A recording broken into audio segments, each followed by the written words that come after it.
Hello, everybody. Thank you for joining our session today. So excited for day 2 webinar.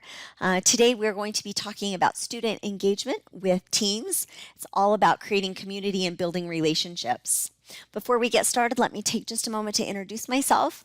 My name is Jen Morgan. I am the Senior Manager of Professional Learning for Insight to Execution. We're one of the Microsoft Global Training Partners. We're based out of the Seattle, Washington area. I also have the pleasure of working for Davis School District as a school technology specialist. So I get to work with teachers and kids almost every day in some capacity utilizing all of these tools. My contact information is over on the right-hand side of the screen. I would love to connect with you through LinkedIn or Twitter. If you do have questions, my email address is on the screen. However, as always, we encourage you to reach out to your internal district folks as they can help you with specific things related to your school system and how your district has things configured.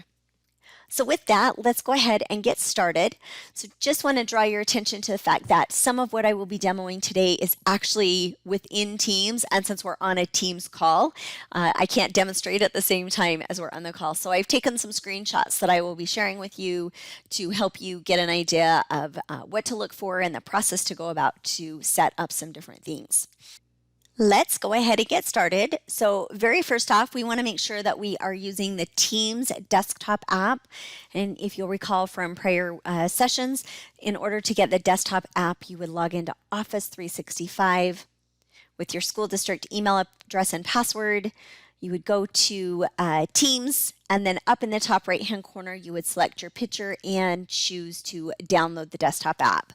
Now, on my screen, I already have the desktop app running, so want to go and check and make sure that we have all of the latest updates. Otherwise, we'll miss out on some of these cool features that have come out in Microsoft Teams and also are currently rolling.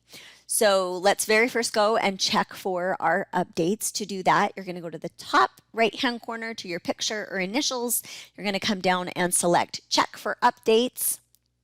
As soon as you do that, you want to select Settings. And then on your General tab, you want to go down to the bottom and make sure that the box for Turn on New Meeting Experience is checked. That's going to make sure that you have some of those latest and greatest features that are rolling out and keep you up to date on anything new that is coming out in the future, which there's lots of great new stuff on its way out. It seems like every week something new is coming out. Anytime you can, always encourage your students to be using the desktop app. Gives them a very seamless experience in transitioning from using things within Teams to the web experience, and then also the Office suite within. With Teams all updated, now we can explore some of the new features within a Teams meeting. So first thing we want to look at is the new Teams meeting toolbar, which has moved from the bottom center of the screen up to the top right-hand corner. You can see here it's indicated by the arrow on my screen.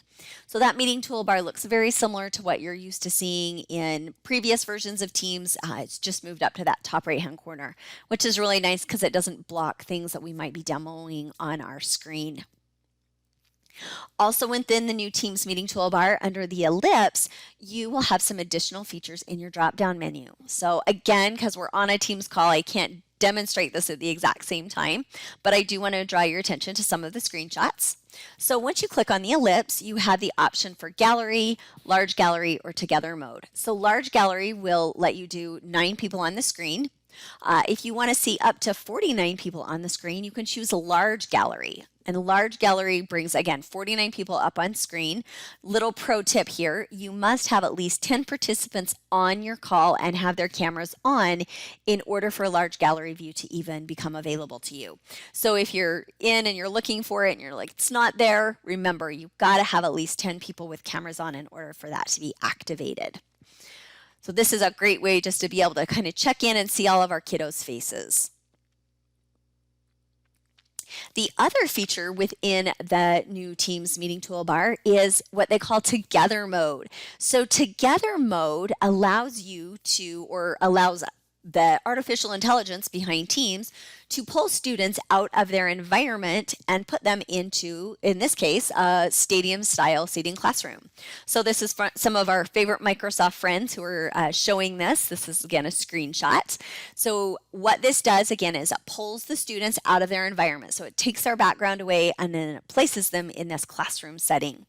So this is especially nice because it reduces that meeting fatigue. So often when we're on calls, we're distracted by what's going on in the background or other things. So this, again, it pulls the students out and puts them in a setting where you don't have all that background interruption.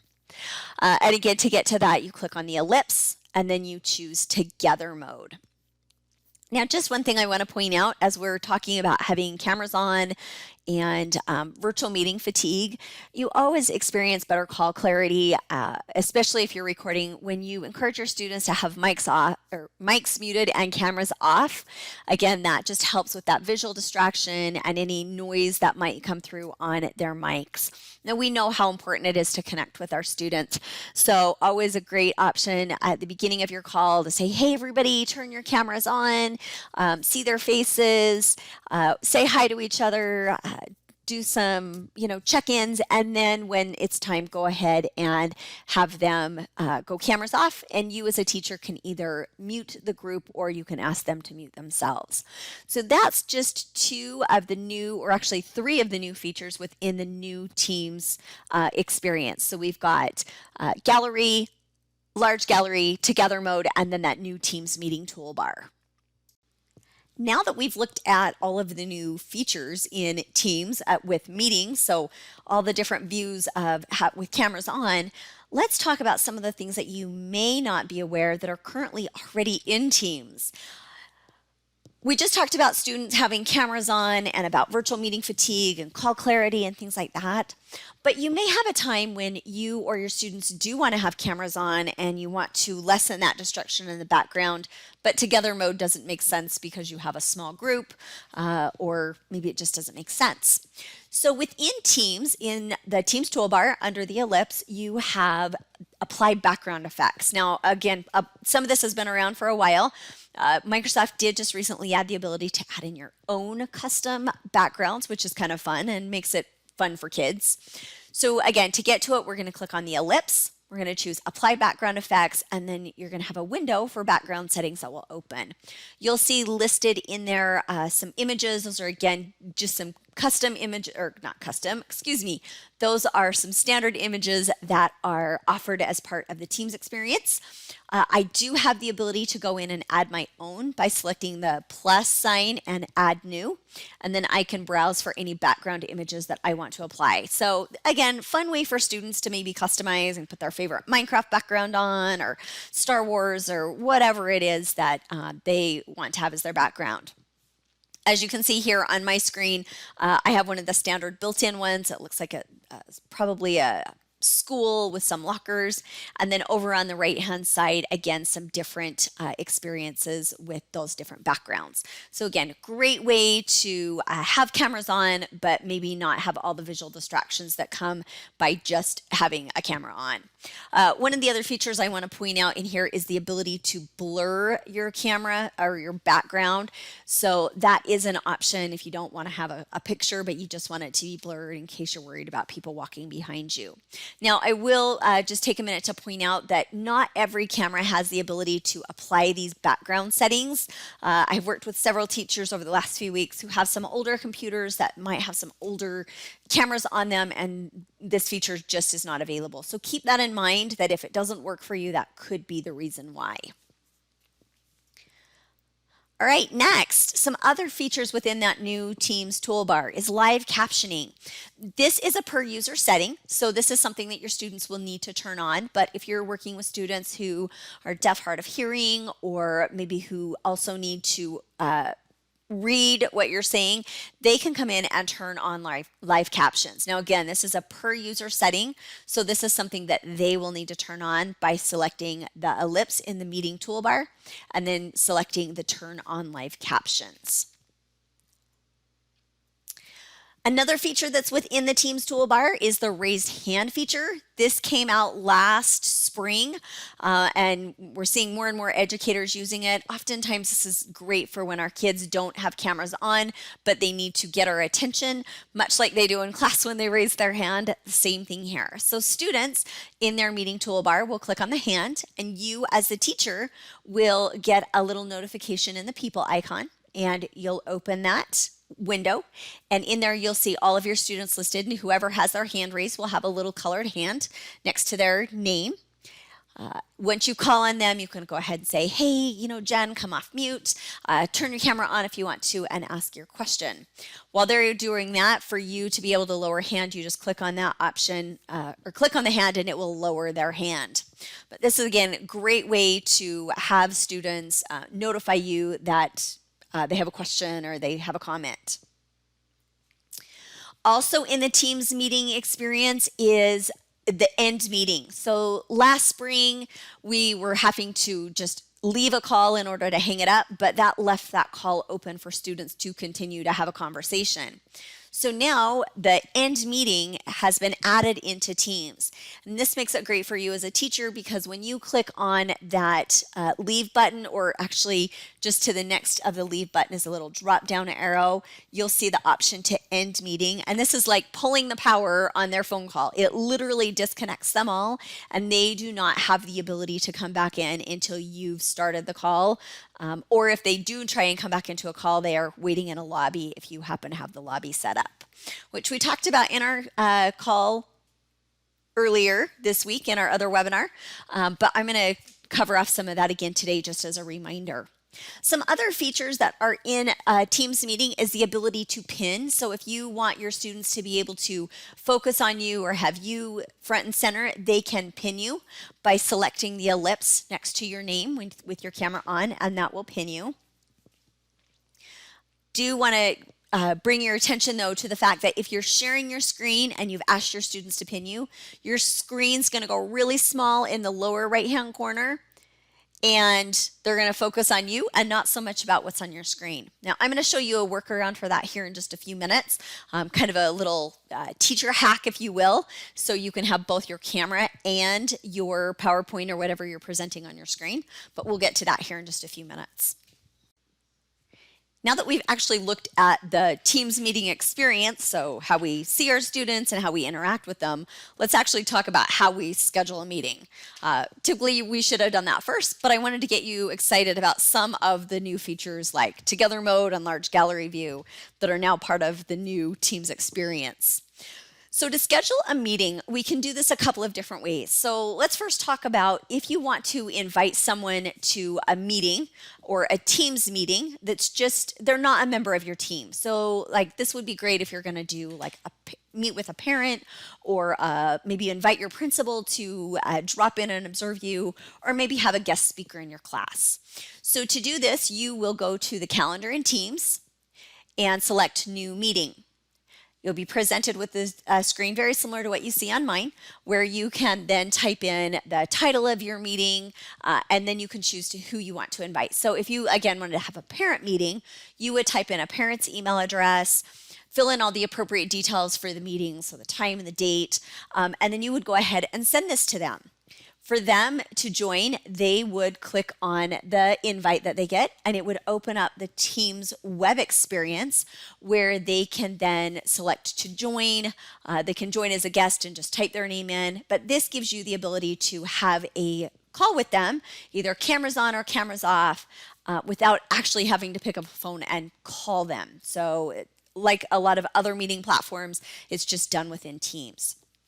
And this, again, this is great for anybody who's not a member of your team, and they don't need to be. Instead, you just want to set up a meeting. Now, another kind of meeting that you can have is what they call a channel meeting. And I showed this in our series yesterday, but just want to remind you. So you can set up a channel meeting by actually going to the channel and then choosing New Meeting, or go to your calendar and choose New Meeting. Go ahead and set all the details up, but notice that you have a box where you can choose where you want to hold that meeting.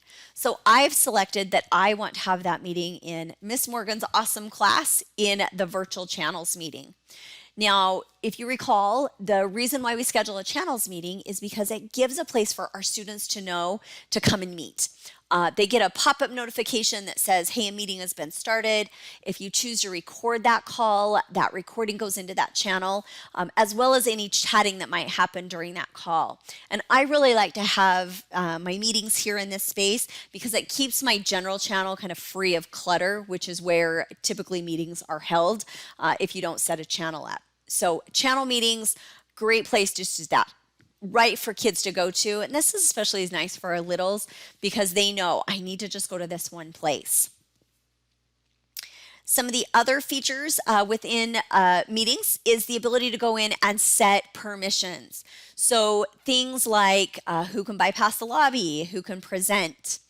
Just a little pro tip here, you have to schedule your meeting first and then go back in and open it to have the meeting option. And as you can see on my screen, I've got it circled here in red, meeting options. That won't show up until after you've scheduled the meeting, you've sent it, and then you go back in and open it. So as soon as you open that, the first window that you're presented with is the ability to say who can bypass the lobby. And you can select only you, or you can just say anyone within my organization. Now, if you choose only you, literally everybody else is parked in the lobby until you let them in. So this can be a plus and a minus in some respects. If you have a co-teacher who might be working with you, they don't have a way to bypass the lobby. So as always, I suggest I join a call about 10 to 15 minutes ahead of time, ask anybody who might be joining me, and then I accept them and let them come in from the lobby into the call. And then that person can help me then admit people in from the lobby. They can also help present or even monitor the chat window. Now, if you don't have another adult to do that, this is a great thing to maybe teach kids. You can promote a kid to a presenter and they can help monitor the lobby and also muting, which is what we're going to talk about next, because this is a big ask again from educators. So the next thing that you want to look at is who can present. And again, changes to only you. What that's going to do is it's going to make it so students cannot kick each other off calls. They can't mute each other. They can't mute you. You have all of the control. So that gives you, again, having the ability to let them into the call when you're ready, and then also having you have the control of being able to be the only one who can present and then being the only person who can mute. So just a little pro tip there.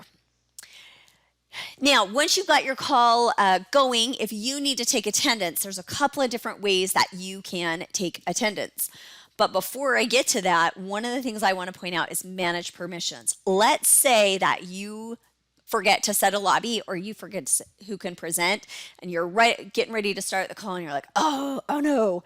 So once you started the call, you can click on the people icon in the meetings toolbar and go to the ellipse and choose manage permissions, and that will take you back to this other window that we looked at just a second ago with where you can manage the lobby and who can present. So just keep that in mind that if you forget, it's not a big deal. You can always go back and do it after the fact. Also, if you set up a reoccurring meeting, you only have to set it up one time for that reoccurring meeting. If you are setting up meetings every day or at certain times and you're creating new calendar invites for those, you do have to go in and set those parameters for every single meeting that you set up. So I always like to try and do a reoccurring meeting when possible. Okay, so that's under the ellipse and then manage permissions.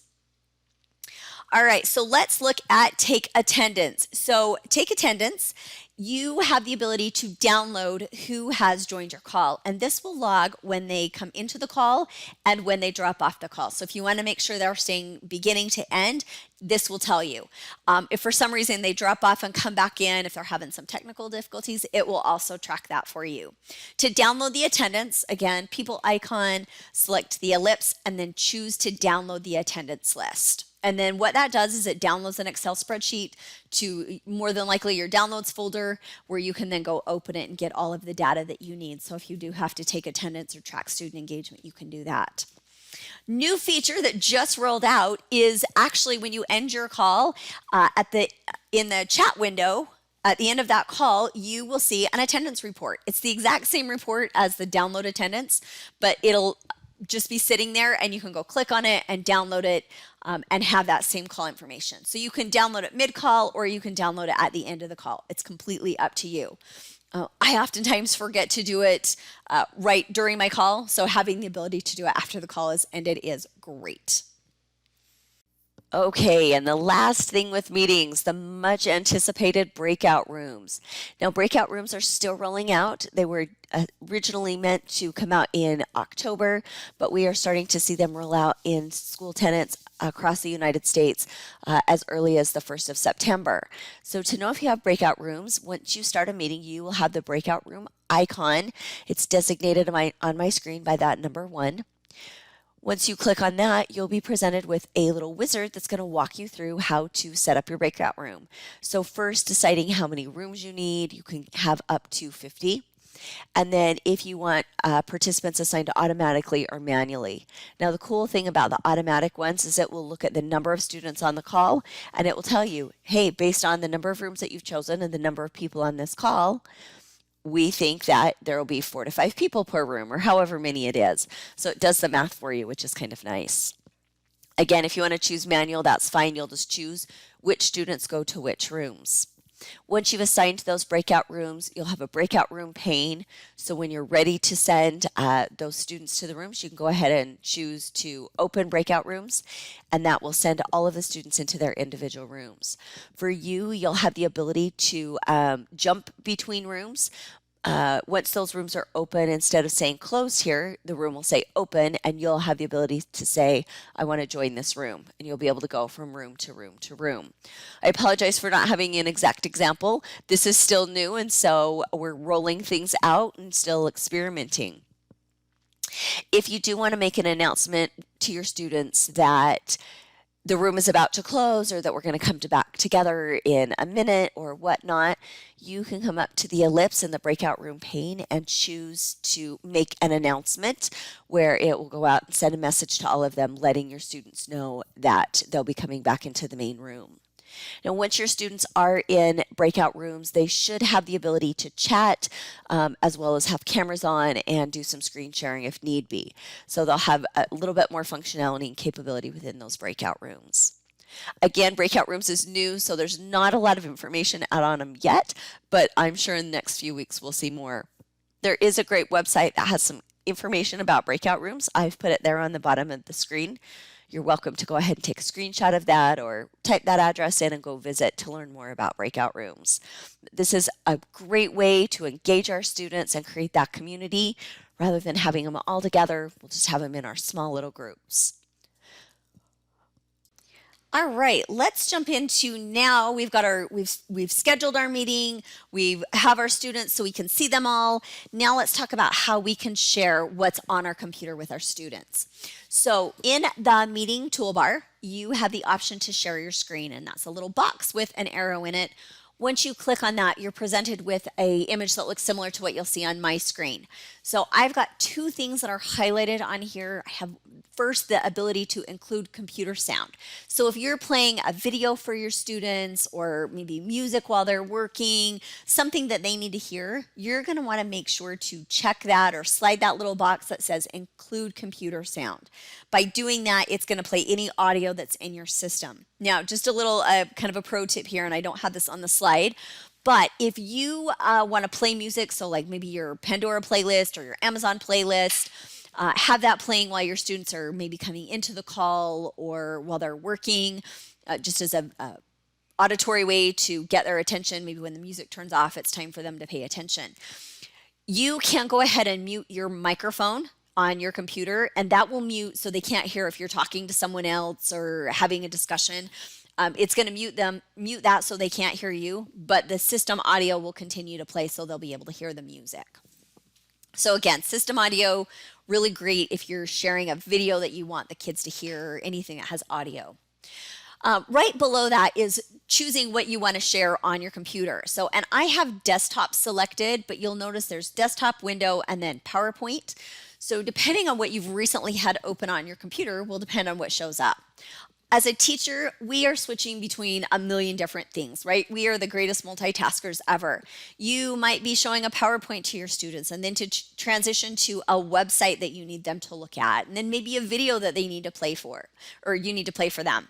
So you'll want to share your screen instead of choosing to share a window or like your PowerPoint presentation. So choose your desktop. Now this particular computer that I have, that I've taken the screenshot on, I have two monitors attached. So you'll notice it says screen 1 and screen 2, and I can pick which screen I want to show. But this will make it so I don't have to share and unshare and reshare every time I'm transitioning. Instead, whatever's showing on my desktop is what my students are going to see. So just, you'll want to be mindful of what you have open. So if you've got like your email open or something like that, you'll want to make sure to have that closed so the kids can't see it. Just use whatever it is that you're teaching from. So again, screen share if you want to do that. Now, I know sometimes as teachers, we want to be able to see our kids, we want to be able to share our screen, we want to monitor the chat window, and we want to do it all, right? And we should be able to do it all. And with Teams, you have some limitations, but I also am going to give you some workarounds. So one of the big teacher hacks that everybody came up with was joining on 2 devices. So you could share or present your laptop or your desktop. So share like your PowerPoint or a video on one, and then you could use a mobile device to monitor the chat window. So I oftentimes, if I don't have my 2 devices, I will pull open Teams on my iPad and I'll monitor the chat window while I'm sharing my desktop. I don't usually have cameras on with my calls, so I don't worry too much about monitoring my kiddos' faces. Instead, I'm just looking at if they're asking any questions or raising hands in the chat window. So that's kind of a workaround for being able to share your desktop or your laptop and then monitor, is to join on 2 devices. Now, I'm going to show you here in just a second another kind of teacher hack, if you will, of how to do it all if you only have 1 device. All right, we've talked about sharing our screen, and now let's talk about the ultimate teacher hack, and that's the ability to have it all. So to be able to have your PowerPoint showing on your computer, maybe have your camera on so your kiddos can see your face in more than just a little teeny tiny square, and you want to be able to monitor the chat window at the same time. So first thing we're going to do is we're going to go tweak our PowerPoint. So I'd like you to open a PowerPoint if you've got one. And we're going to go to the slideshow tab. So I've got PowerPoint open. I'm going to go to slideshow and I'm going to choose set up slideshow. When I do that, by default, present by speaker full screen is selected. I want to change that to browse by individual window. What that's going to allow you to do is when you go to play your PowerPoint, instead of filling the whole screen, you're going to be able to adjust it down to its own size to fit your screen however you choose. So I'm going to go ahead and, again, it's browse by individual window and say OK. So just one more time, PowerPoint's open, we go to slideshow, we choose set up slideshow, and then browse by individual window, and then OK. So now when you go to play your PowerPoint, I'm going to go ahead and start my PowerPoint. It's going to go full screen, and that's OK. I'm going to go up to the top right-hand corner. I'm going to select the little minimize, maximize icon or button, and that's going to resize it. And then from there, I can choose to drag it around to fit whatever size screen I want. Now, a little pro tip here, if you're on a Windows device, this also works on a Mac, but just a little bit differently. You can use the Windows button on your keyboard. So the Windows button on your keyboard, it's on the left-hand side of your keyboard, and the left or the right arrow, depending on what size you want the PowerPoint to show on. So I'm going to press Windows left arrow. And that's going to resize that PowerPoint to fill the left-hand side of my screen. From here, I can now go and turn on my camera for my computer so that I can actually have the kids see my face. So to do that, I'm going to go to the Windows button and type camera. If you happen to have a Mac, you can open QuickTime and do the same thing. I need to turn my camera on here. And I am going to resize this window down and do the same thing as I did before. So I'm going to do Windows right arrow, and that's going to fill me onto the right hand side of my screen. So as you can see on the left, I have my PowerPoint, and on the right, the kids can see my face, which is really great. The other option I have is to resize this window so that it fits up in the top right-hand corner of my screen. So again, I can just resize. Or again, if you're on a Windows device, you can use what they call quadrants. So Windows up arrow will snap that up to the top right-hand corner of your screen. I'm going to resize this because I want to have a little bit more control over how big my screen is. And then I'm going to open my Teams. So I've got Teams, the Teams call running. I'm going to open the chat window, and I'm going to resize this window down to fit in the lower right-hand quadrant of my team. So if I had any students chatting, which I don't right now, but if I did, the chat window would show up here in the right-hand side of my screen, and I could monitor their chat and reply back. And then if they have cameras on, it will also put some cameras on. Now, you're not going to be able to see all of your students, but you'll be able to see a few of them. But this is a great way for kids to be able to see your face, see the PowerPoint, or whatever it is you're sharing. So you could be sharing something on your desktop, a video, and then you can also monitor the chat window. So this is just a great little teacher hack. Again, I used PowerPoint, and I changed the slideshow. I turned the camera on my computer just by opening the camera app. Again, if you're on a Mac, you can use QuickTime. And then I opened Teams in the call, and I chose the conversation button, or maybe if you're letting students into your call, you can choose the participant or the people button, I like to call it, and that will show you a list of all of your students. And this will also show you if they have their hand raised. So that is an awesome little trick for being able to have it all and only have one device.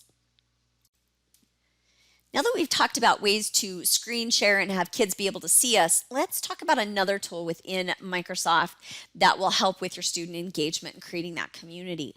And that's Microsoft Whiteboard. Now, when you do set up a Teams call, you do have an option for Whiteboard. This Whiteboard is great, but sometimes it presents a bit of a challenge because anybody who is on that call can also be a collaborator on the board.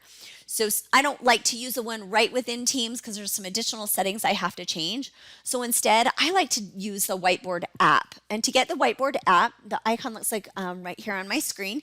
You get that by going to the Windows Store and just doing a quick search for Microsoft Whiteboard, and that will download to your computer. And then from there, you have lots of different ways that you can interact. I'm going to go ahead and open that Whiteboard app. So Windows button, and then I'm just going to type the word Whiteboard. That's going to bring that up, and I actually already have a board created, so let me start a new one. So I've got my blank slate here, and again, this is like an unlimited whiteboard. It goes as far right, far left, and as far down as you want. This is like the ultimate teacher tool. So this is just a blank space. If you have a device that has digital inking, so like a Surface, you can turn on your inking pen so you can write right on your screen. Now, I don't happen to have a device right now that I'm inking. I'm just using my mouse. So as you can see, my writing's not super great, but hey, desperate times, desperate measures, a mouse works great. So I have all sorts of fun ink that I can use. I've got different colors, and my favorite is rainbow ink. I mean, who doesn't want to do math in rainbow ink, right? You can erase, you can highlight. So again, just like you would do on a regular whiteboard. I also have the ability to turn off my inking toolbar. I can use text to type. I can add a sticky note. So this is like the digital Post-it note. I can add an image into my whiteboard. So maybe I'm going to teach students about, I don't know, the body parts of a lion. So I'm going to search for a lion and go ahead and put in my image, and it will drop that in, and I can move this around. I can resize it. So now I can use my inking pen to maybe say these are lion's eyes, or this is a lion's ear. So, you know, super easy to drop an image in and to ink right on the top of it. Now, if you already have some existing images or PDFs, because as teachers, I know we all have PDFs that we love, PDF worksheets, you can actually insert a PDF, a Word document, or even a PowerPoint. So I'm going to go ahead and choose a PDF. And I'm just going to go select one of my mini PDFs that I have. So I have this great one made by Becky Keene on the anatomy of a tweet. And it's a 3-page PDF. I can choose which page I want. So I'm just going to go ahead and select the first one, and it's going to drop it in.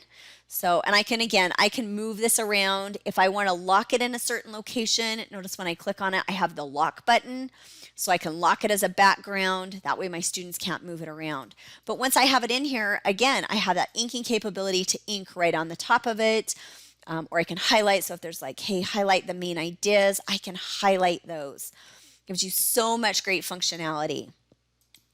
Some other things within here is templates. As teachers, we're always looking for really easy ways for us to get things that we've had, like a KWL chart, or maybe students are brainstorming so they could get some Post-it notes.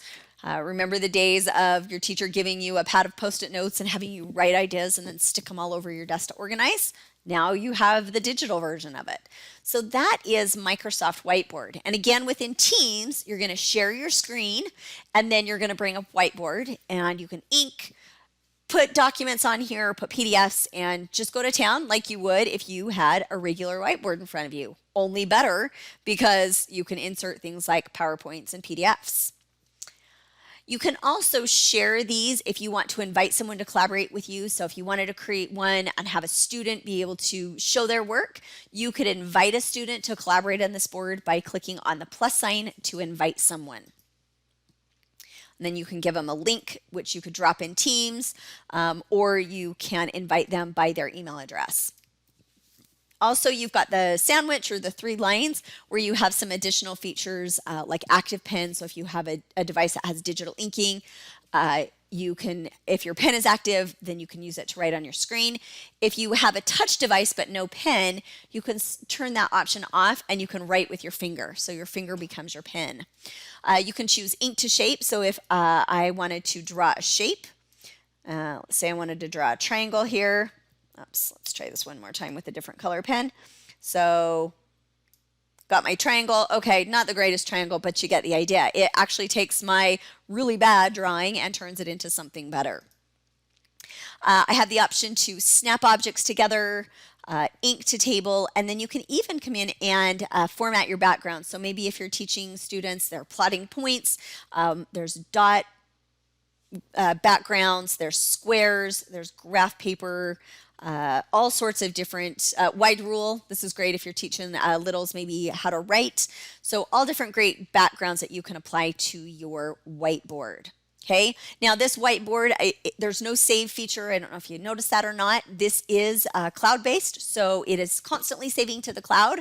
I just come over here to the left arrow on the left-hand side of my screen, and it will take me back and show me all of the boards that I have created. So they're all living here, and I can go back and continue to edit them. Okay, so we have talked so much about ways to engage our students when we're actually on calls. So when we've scheduled a meeting, whether it's virtual class time, you're sharing your screen, whatever it is, that's in actual live engagement. If you want to engage your student in other ways when they're not on calls, so maybe you want to have a discussion, have a discussion board, or have them tell about something that they've learned about during the day. Channels is a great place to do that. Now, I talked about channels in our webinar yesterday, and we created several channels within our team. So I have like the general channel, which is just created in every team. I have a questions channel where my students can go and post questions. I've got some content channels, so like language arts, math, science. I have a private accommodations channel for any students who have IEPs or 504s. A Get Social channel, and then my virtual classroom channel. So if we're talking about engagement when we're not on a call, so synchronous versus asynchronous, you can use channels to engage your kids. So Get Social is a great place to do that. Lots of districts have the chat feature turned off for students, so they can't have conversations outside of a meeting. And we need to have a place to have them be able to come together. Now, if we don't, they're going to find other methods that might be outside of our system that we don't have control over. So rather than driving them underground, I like to give them a place to be social. So the Get Social channel, I tell my students, hey, come over here, and this is where our playground talk is. We have to make sure it's appropriate. But we can come in here and you can post an emoji about how you're feeling today. So maybe I'm going to do a new conversation about how do you feel? And actually, I want to change that from just a conversation to an announcement. To do that, I click on the A with the paintbrush. It's the format button. And instead of choosing a new conversation, I'm going to choose announcement. I'm going to say feelings.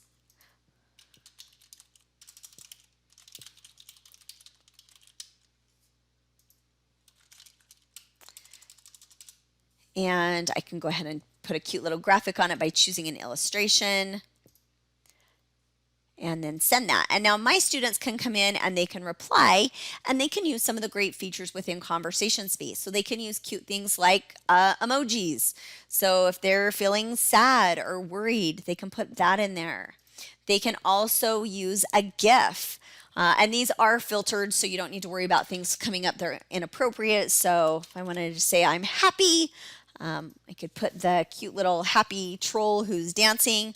And then I can also use stickers. Now, stickers maybe not necessarily a way to display emotion, but there are some cute fun ones in here. So maybe I'm feeling super cool and I am the koala bear. So those are some ways to engage kids instead of having them type or talk about how they're feeling. Instead, they can use the emojis, stickers, and GIFs to talk about how they feel. Also within the same space, you have the ability to give praise to a student. So much like we do in class when we're giving, like Star Awards, or we want to point out somebody's accomplishment. Let's say you have a student who makes a really great post or does something super awesome. You can, in that conversation space, come in and select the praise option. So I can choose, let's say someone did something super awesome. You can give them a personal message. I can type who it's going to go to. And it will be anybody who's a member of your team. So Nathan is in my team. I'm going to go ahead and preview this. And I'm going to send it. And then that's going to post it in that conversation space so that Nathan can now see that I've said he's super cool and I've given him the rainbow unicorn praise. Easy ways to engage kids. Simple, low stakes, but high return, high reward.